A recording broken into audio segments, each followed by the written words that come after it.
Jai Sri Ram friends, welcome to Bharat Marg, welcome Seema, Hindustani Ji, Vinay Ji, Aman Singh will be joining us very soon. Welcome to everybody. आज बहुत important subject है. Okay, France is burning. Okay, you all know, right? France is burning. We have Seema Ji and Aman Ji from Europe coming over, and also to cover about what is happening in France and is it ये पूरा Europe में फैल रहा है, क्या बात है, क्या है, इसके बारे में हमारे पूरा जानकारी मिलेगा. उसके बाद हमारा ये भी चर्चा होगा कि एज पर the intelligence report receive it is said that India will may face 10 times bigger than what France is facing. Okay, इसके बारे में भी चर्चा होगा. George Soros, Leftist Gang, Islamist work in tandem. Okay, Europe under siege. Can PM Modi handle with iron fist to save Bharat? यही है सवाल. Okay, and also Vinay Ji, we will be discussing about now that before 2024 Modi government is bringing UCC and also ये बहुत बड़ा खबर है, इसके बारे में भी हमारा अलग वीडियो भी आएगा कि ये बोला जाता है कि मोदी गवर्नमेंट पार्लियामेंट में ये डेफिनेशन जो है माइनॉरिटी का उसको बदलने वाला है. They are going to change the definition of who is minority and who is not minority, what minority really means. Okay, तो ये बहुत बहुत गहरी स्टेप हो रहा है. Okay, big thing is expected, and so there major attack expected also. Okay, इसके बारे में चर्चा होगा. Friends, please make sure to like the video, comment on the video, share the video as much as you can. If you have any questions, feel free to ask, and also friends, please make sure to subscribe the video and press the notification button bell to stay connected so that whenever we go live you get to inform along with the heading. Okay, so सीमा जी, जय श्री राम. जय श्री राम. जय श्री राम. जय श्री कृष्णा. आप ये बोलिए सीमा जी, क्या हो रहा है यूरोप में? हमें जरा सा फर्स्ट हैंड इंफॉर्मेशन दीजिए कि क्या हो रहा है. देखिए, यूक्रेन की जो लड़ाई थी उसके बाद तो यूरोप में बहुत कुछ ऐसा था जो गलत ही हुआ. मतलब यहाँ की टेंशन्स, तरह-तरह की टेंशन्स. अभी फ्रांस में जो हुआ वो सारी दुनिया के सामने है. एक लड़के ने रूल तोड़ा, पुलिस वाले के सामने अब दो रास्ते होते हैं, या तो उसको जाने दो या एक्शन लो. अब भागते लड़के को वो पुलिस वाला क्या करता? छोड़ देता. अगर वो कोई डेंजरस टेररिस्ट होता फिर. तो मैं तो ये कि जिसने क्राइम तोड़ा, जिसने रूल ब्रेक किया, गलती उसकी ही है ना? लेकिन अब पुलिस वालों को क्या करना चाहिए? पुलिस वाले ऑलरेडी सिर्फ यही नहीं, पूरे मतलब भारत में भी सेम थिंग ऐसे ही होता है कि वो बेचारे नर्वस हो जाते हैं, वो उनको समझ नहीं आता करना क्या है. तो उसने अगर गोली चलाई, उसके खिलाफ कोर्ट में मामला चल रहा है. इसका मतलब ये थोड़ी ना है कि इस चीज को लेकर जिहादी जो है ना, जो जिहादी माइंडेड लोग हैं, क्रिमिनल माइंडेड लोग हैं, ये मौका देखते हैं कहाँ इनको मौका मिले और कहाँ ये अपनी इनकी जो मंशा होती है ना, इनका एम है जो जिहाद का, ये उसको फुलफिल करे. तो इनको तो मौका मिल गया. इन्होंने सही तरीके से नहीं उस चीज को लोगों के सामने रखा, लेकिन इनको मौका मिला. और शर्म की बात देखिए, लाइब्रेरी जलाने का मतलब क्या है? वो क्या पुलिस थाना था? वहां क्या पुलिस बैठी थी? वहां क्या कानून बैठा था? वहां का नेता बैठे थे? ये तो बात है कि ये पढ़ने वाली जी, ये पहला लाइब्रेरी नहीं है वो जो जलाए हैं. ओके, ये तो ऐसा नहीं है. इसके पहले भी बहुत सारे लाइब्रेरी जला चुके हैं, राइट. मगर फ्रांस का प्रेसिडेंट प्रेसिडेंट को आके माफी मांगना पड़ा और वो मांगे नहीं. अब देखिए, फ्रांस के प्राइम मिनिस्टर ने माफी मांगी, या अब लोगों को समझना चाहिए कि उनकी माफी से लोगों को फायदा होगा या नुकसान होगा. अब आम पब्लिक को, वहां की जनता को ये सोचना चाहिए कि क्या इस माफी से फायदा होगा देश का कि नुकसान होगा. एक पीएम जो ऐसी सिचुएशन में है कि उसको अपने देश में शांति कायम करनी है और वो माफी मांग रहा है। तो अब जनता को सोचना चाहिए, I think. Acha. Vinay ji, please come on in, and I want to ask you, okay, yeah, in a bigger bird's view, what do you see this happening in France? अभी मेरा वीडियो आया है कि ये this is kind of spreading into Germany and some other parts of spilling over into Europe. You know, they are they are absolutely flexing the muscle. I think the president of France, Macron, is a great administrator and all that said and done. But the issue here is he's not taking a stern stand.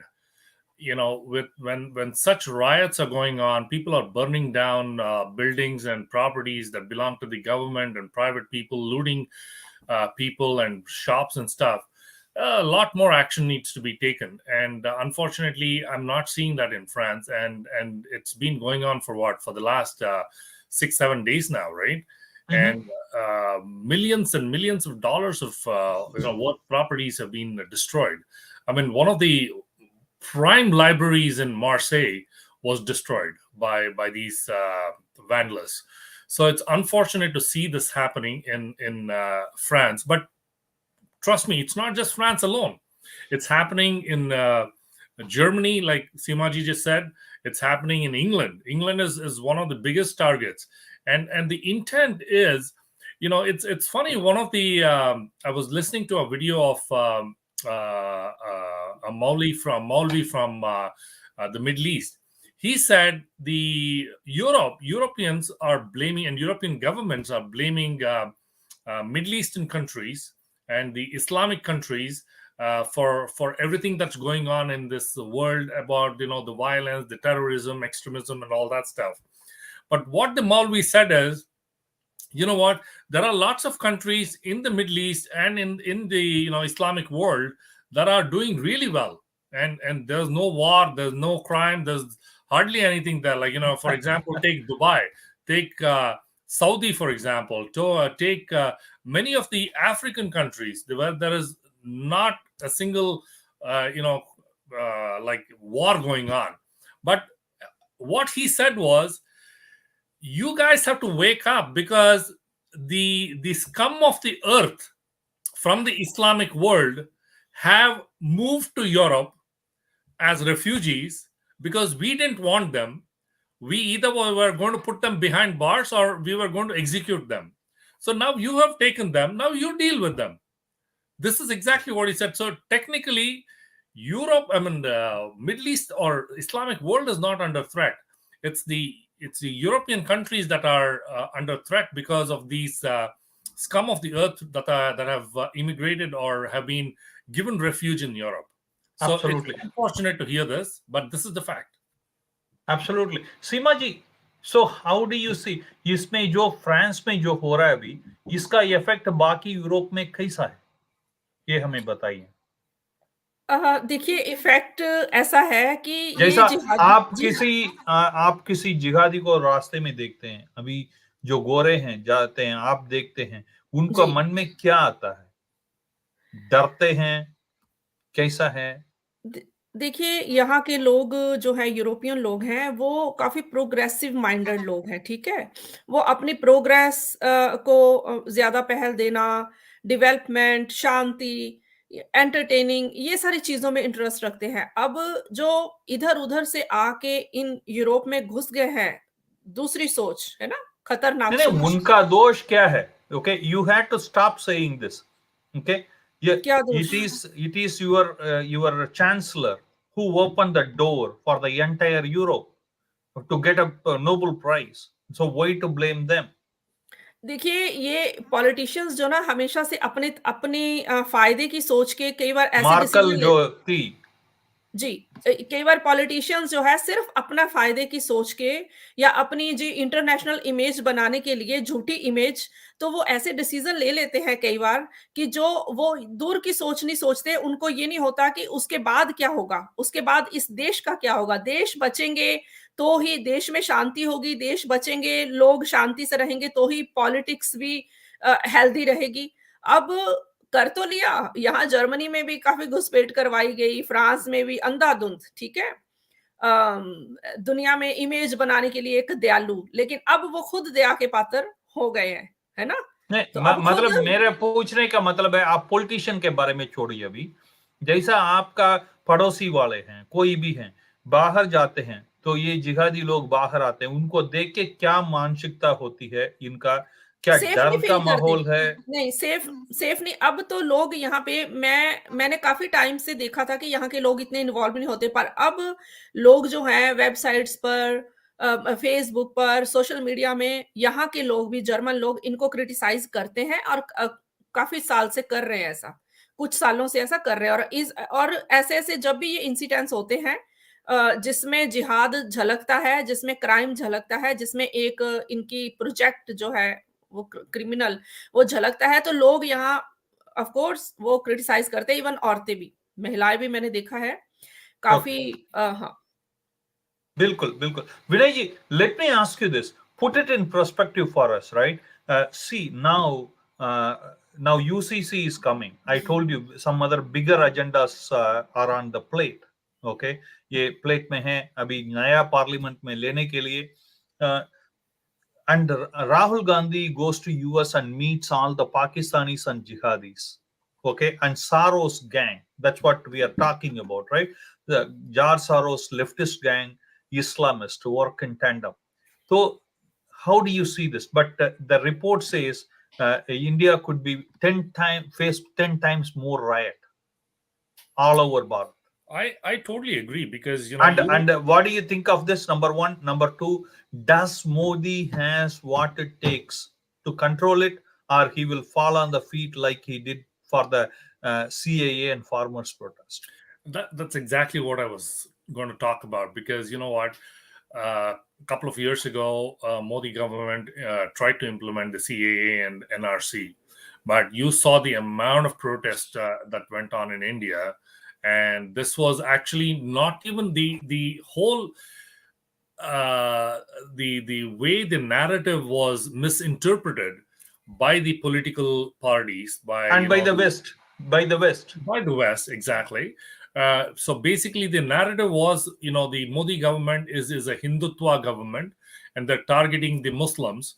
And whereas the fact of the matter is, there were a lot of refugees coming in from Burma, that is Myanmar, and Bangladesh, Rohingyas, and these guys, and the whole idea was to protect the people within the country, so that these refugees do not come in illegally. And if they do come in illegally, they have to go through a process to become a citizen, to become to gain their Aadhaar cards and the PAN cards and all that. But all these politicians, they had even given them electoral cards.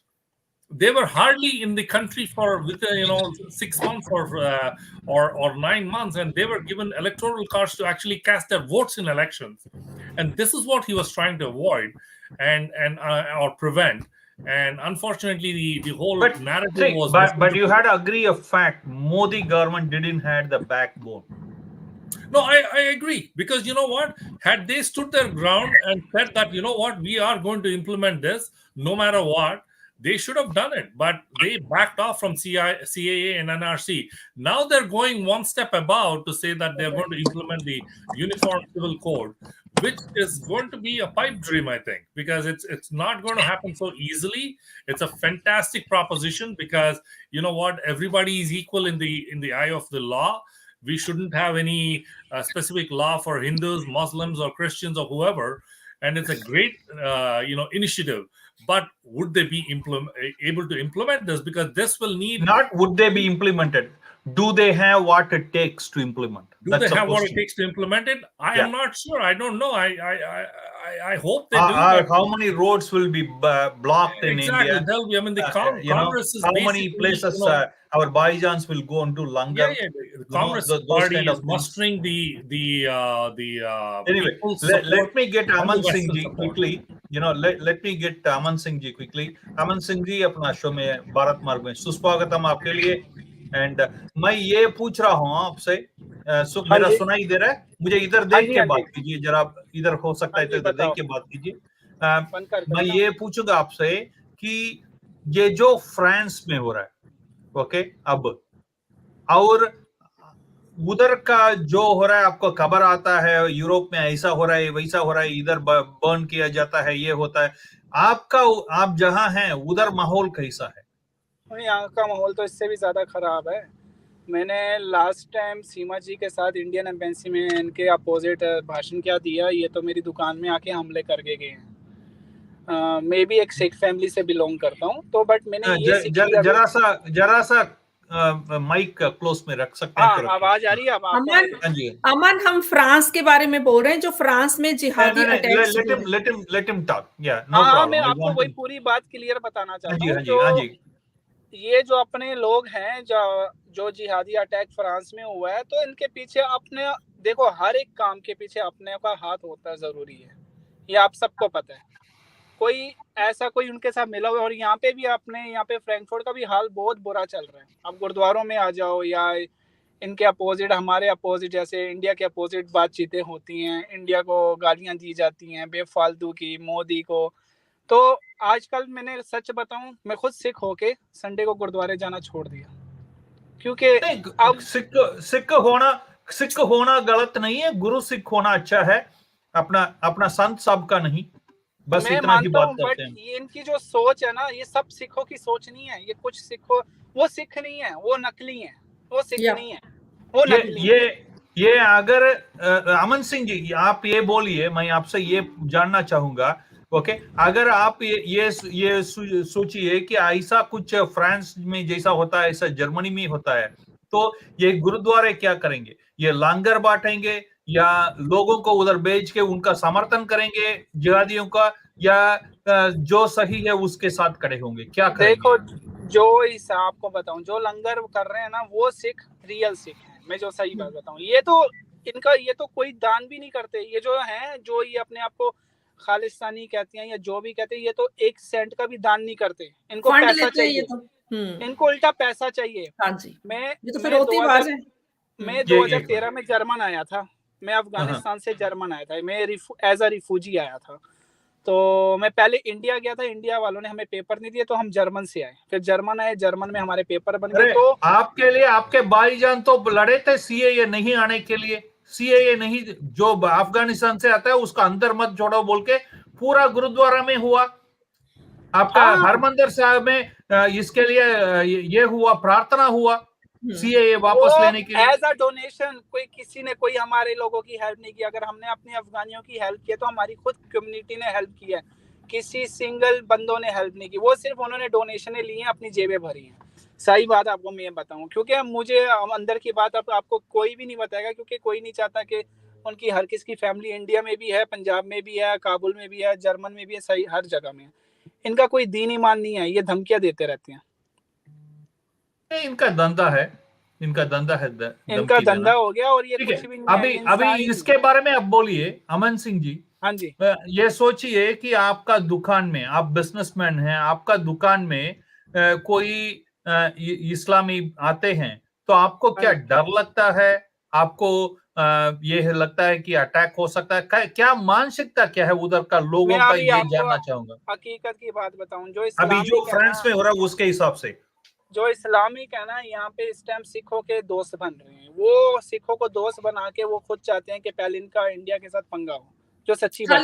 खालिस्तानियों के दोस्त, सिखों के नहीं, खालिस्तानियों के नहीं, वो होरों के भी बनते हैं। अब जैसे मेरे यहाँ पे भी दोस्त हैं, पाकिस्तानी हैं, बट मैं उनको वैल्यू नहीं देता। कोई वैल्यू दे देते हैं, जो वैल्यू दे देते हैं वो फंस जाते हैं, ये चीज है। दूसरी बात ये है, यहाँ पे तो मैंने अभी सही बताऊं, मैंने इनका कोई डर नहीं देखा कि इन्होंने डराना। यहाँ पे मैंने सही बताऊं अपने खालिस्तानियों का डर देखा है, बट अपने ये जिहादियों का कोई डर नहीं देखा। यहाँ पे शायद इन पे कोई कंट्रोल है, यहाँ पे डरते हैं। फ्रांस की जरा गवर्नमेंट में अंडर कंट्रोल चल रहा है, आपको खुद पता है। फ्रांस में तो उनके सिस्टम में नहीं है अभी तक तो उनके सिस्टम में खुद नहीं है। और यहाँ पे एटलीस्ट इनको डर है जर्मन पुलिस का, यहाँ पे बहुत डर है इनको जर्मन पुलिस का। मैं सीमा जी से जाऊंगा, आप क्या बोलते हैं? अमन सिंह जी जो बोलते हैं उसके बारे में आपका राय क्या है? देखिए, ये बोलते हैं खालिस्तानी से ज्यादा डर है, इस्लामीवादियों से नहीं इतना। बिल्कुल ये बिल्कुल अमन तो भुगत रहा है ना, इसकी तो शॉप पे भी आ गए थे धमकियां देने, और इसकी शॉप पे कई बार आ चुके हैं। तो इसने ये मुझे मिला और इसने मुझे बताया कि दीदी ऐसे ऐसे मेरे साथ हो रहा है। मैंने कहा कोई बात नहीं, हम साथ हैं, और सीए के लिए तो हम लोगों ने यहाँ बहुत फाइट की थी कि सीए इम्प्लीमेंट होना ये चाहिए। देखिए, सीएए तो इनके भलाई के लिए था, मगर जी बिल्कुल उधर बिल्कुल हर था। हर अभी जो ये सामने धंधा बैठा ना करने उदाहरण। वाले गुरुद्वारा हाँ में जी, बैठ के वो रोका था। हाँ जी, लेकिन ऐसा नहीं है। उस टाइम भी कुछ थोड़े से खालिस्तानियों ने पूरी सिख कम्युनिटी को मिसगाइडेड कर दिया था। मैं तो नहीं सिख नहीं नहीं कम्युनिटी नहीं, मैं ये नहीं मानता हूँ। ओके, थोड़ी सिख कम्युनिटी मैं नहीं मानता हूँ, नहीं क्योंकि नहीं, पूरी एसपीजी सिख कम्युनिटी अभी भी खराब नहीं है, जिनके में नहीं, नहीं, दिमाग है ना वो अभी एसजीपीसी सीए के नहीं लिए नहीं, एक मिनट अमन अमन। सिंह जी, एक मिनट रुकिए। SGPC was against CAA. Okay, let's face it. Okay, मैं सच बोलने से डरता नहीं हूँ। Okay, SGPC was against it, CAA के खिलाफ। ओके, उसके खिलाफ प्रार्थना हुआ। But anyway, we are not going there. Okay, जी जी, चलो। लेट्स हाँ, टॉक अबाउट, ऐसा है। जी let's come to France. Okay, Europe में बाकी सारे जगह में माहौल कैसा है, इसके बारे में बात जी, कीजिए। ऐसा जर्मनी में तो अभी इनकी तैयारी हो रही है ना, एक्चुअली जिहादियों की अभी तैयारी हो रही है। तो फ्यूचर क्या होगा अगर फ्रांस में सही से एक्शन नहीं लिया गया, इस चीज को स्टॉप नहीं किया गया, और जितने भी इलीगल वहां पे रह रहे हैं उनको हटाया नहीं गया, इवन यहाँ से भी, जर्मनी से भी, तो जर्मनी का फ्यूचर भी अच्छा नहीं। क्योंकि हम लोग फील कर सकते हैं कि जिहाद की जो एक कहते हैं ना, एक इनके इनके एक्शन रिएक्शन, इनका बात करने का तरीका, वो सब हम फील करते हैं यहाँ जब ये इकट्ठे होते हैं ना ग्रुप में। तो इनका चलने का, उठने बैठने का, रिएक्शन करने का, आसपास के लोगों को देखकर थोड़ा सा जैसे ऐसे रोब और प्रेशर ऐसे कमेंट दिखाने का, मारने का। तो वो हम देख रहे हैं। और छोटे मगर बिजनेस। मगर जर्मन का फॉरेन मिनिस्टर तो पाकिस्तान का गोदी में बैठ के बात करती है।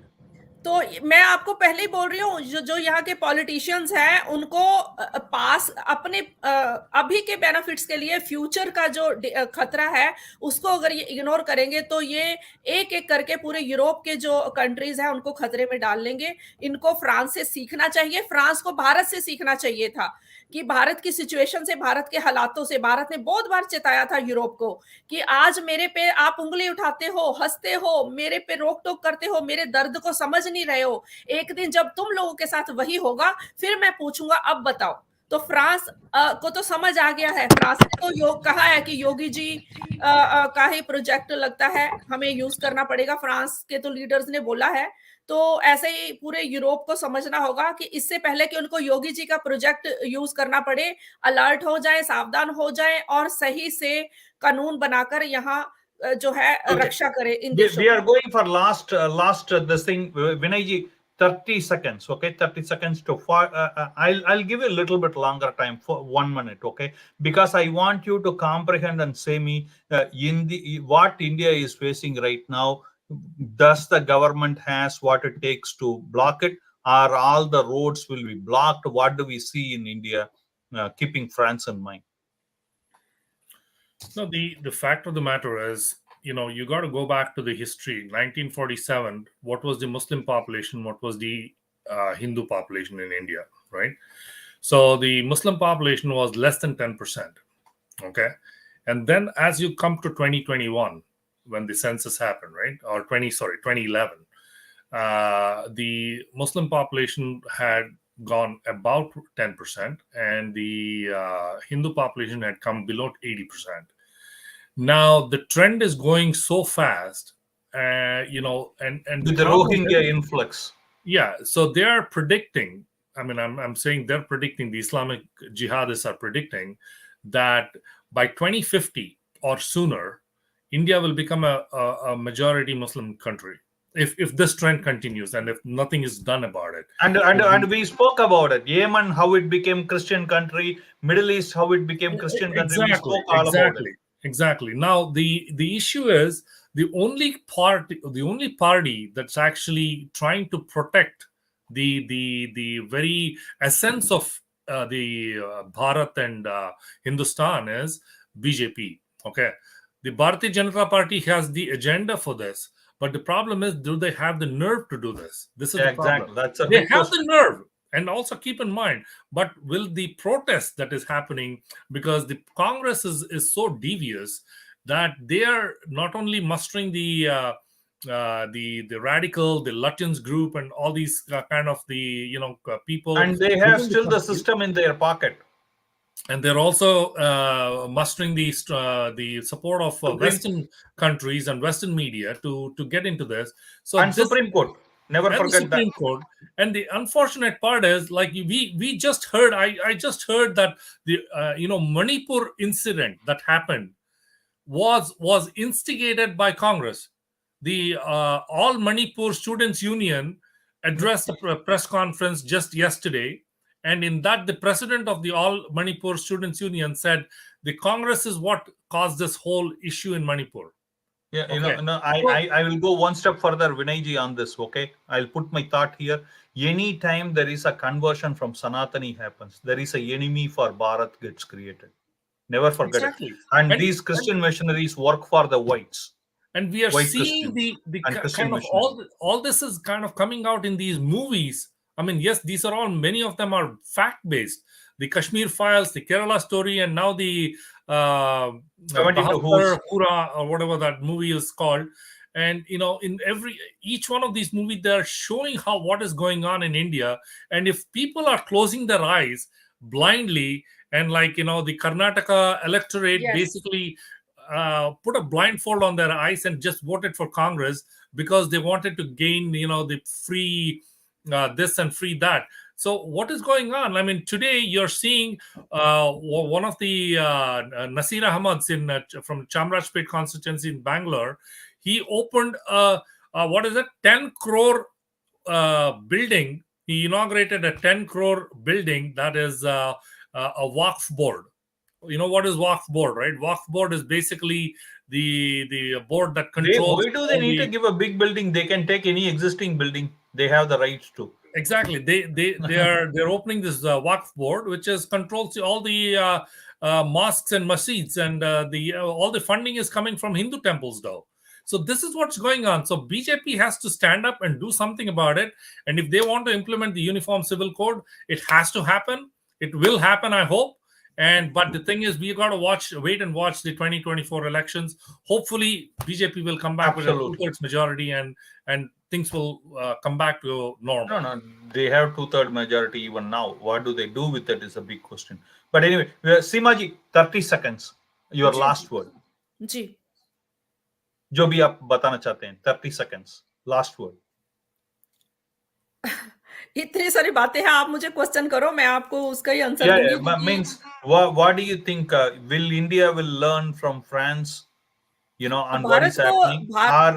Or India will be scared, like Modi government will be scared, like it was in CAA. It didn't implement. NRC it didn't implement. They were afraid. They were shaking to the bone. अब क्या होगा? जी देखिए, हमारी जो government है उसको पूरा experience है। भारत को इन चीज़ों के लिए किसी से सीखने की ज़रूरत नहीं है, क्योंकि हम लोग तो 1200-1300 सालों से भुगत रहे हैं ये चीज़ें, ठीक है? जिहाद का दर्द, तकलीफ़ें और इनके जो अटैक्स हैं। तो ये है कि अब भारत के लीडर्स को, सभी ऑपोजिट पार्टीज़ को भी ये सोचना चाहिए कि देश है तो पॉलिटिक्स है, तो पॉलिटिशियंस हैं। Opposition party don't even talk about it because Rahul ji met all the jihadis. नहीं, इनको सोचना पड़ेगा, क्योंकि अगर यूरोप में भी सेम आग की शुरुआत हो गई है, तो आप सोचो कि भारत को कैसे रोकेंगे अगर ये ओपोजिशंस वाले पॉलिटिक्स खेलते रहे टेररिज्म के ऊपर। इनको टेररिज्म को कंट्रोल करने के लिए एकजुट होकर कानून बनाने चाहिए। देश में पॉपुलेशन कंट्रोल होना चाहिए। जो एक तरफा पॉपुलेशन जिहाद बढ़ाने के लिए हमारे देश में बढ़ाई जा रही है, रोहिंग्या आए बाद में, उनकी बीवियां प्रेग्नेंट पहले हो गई, तो ये सब जिहाद के जो है, इनको एक पॉइंट को सीरियसली लेकर इस पे कंट्रोल करने के लिए सभी पार्टीज को एकजुट होना चाहिए, क्योंकि सभी पार्टीज के परिवार, बच्चे, फैमिलीज उसी देश में रहते हैं, वो कोई कहीं और नहीं रहते हैं। तो इसलिए सीरियस लेना चाहिए इस मैटर को। We will talk more about France with you, but anyway, let's make it happen, and let's see what India is going to see, because as per the reports what is coming out, India may be facing 10 times more attack. Okay, of course, never forget India has one of the huge jihadi population in the world, and Soros, Left Gang, Islamist work in tandem. Will they able to topple Modi? Will they able to get rid of Modi? Okay, it's a big question that needs answer. Anyway, we will talk to you soon. Thank you for joining Bharat Marg and appreciate it. And Jai Sri Ram, Jai Sri Ram. जय श्री राम, जय श्री कृष्णा, भारत माता की जय. Bharat Mata ki